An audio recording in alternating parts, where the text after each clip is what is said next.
Hello प्यारे बच्चों। तो कैसे हैं आप लोग।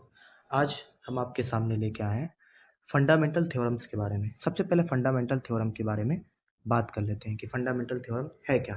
फंडामेंटल थ्योरम ये कहता है कि अगर कोई भी नंबर कंपोजिट नंबर है, जैसे ये 210 है कंपोजिट नंबर का मतलब भाज्य संख्या है।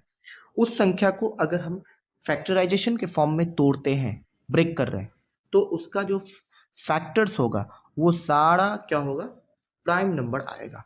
तो ये आपको मालूम रहना चाहिए कि ये फंडामेंटल थ्योरम कहलाता है। इसका यूज आगे देखेंगे। एचसीएफ और एलसीएम निकालने में बहुत सारा यूज है इसका, उसको आप लोग देखते जाइए। सबसे पहले बात कर लेते हैं कि प्राइम नंबर होता क्या है। प्राइम नंबर का मतलब होता है कि जो नंबर 1 से डिवाइड हो जाए और खुद से डिवाइड हो। खुद का मतलब क्या हुआ, इटसेल्फ। जैसे 3, 5, 7, 11 ये सब प्राइम नंबर है। इसको हम लोग बोलते हैं आभाज्य संख्या। उसी तरह से अगर हम बात कर लेते हैं कंपोजिट नंबर के बारे में, तो ऐसा नंबर जिसका फैक्टर मोर देन 2 होता है, यानी जिस नंबर का फैक्टर अगर मोर देन 2 होगा तो उस नंबर को हम लोग बोलेंगे कंपोजिट नंबर। जैसे कंपोजिट नंबर में 4, 6, 10, 12।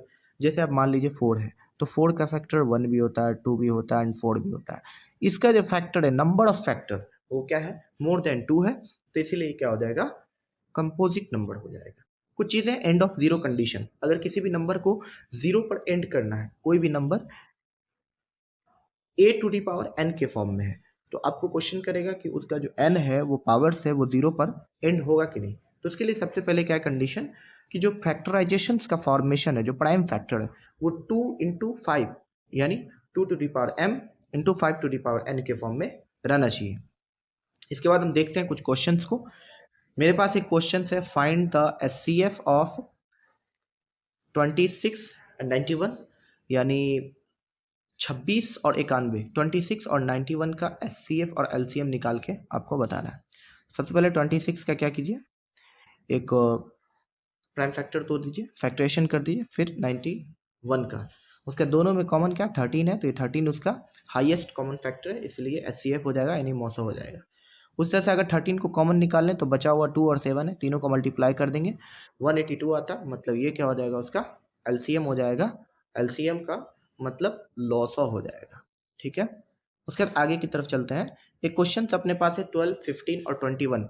इसका क्या करना है, एचसीएफ और एलसीएम निकाल के बताना है।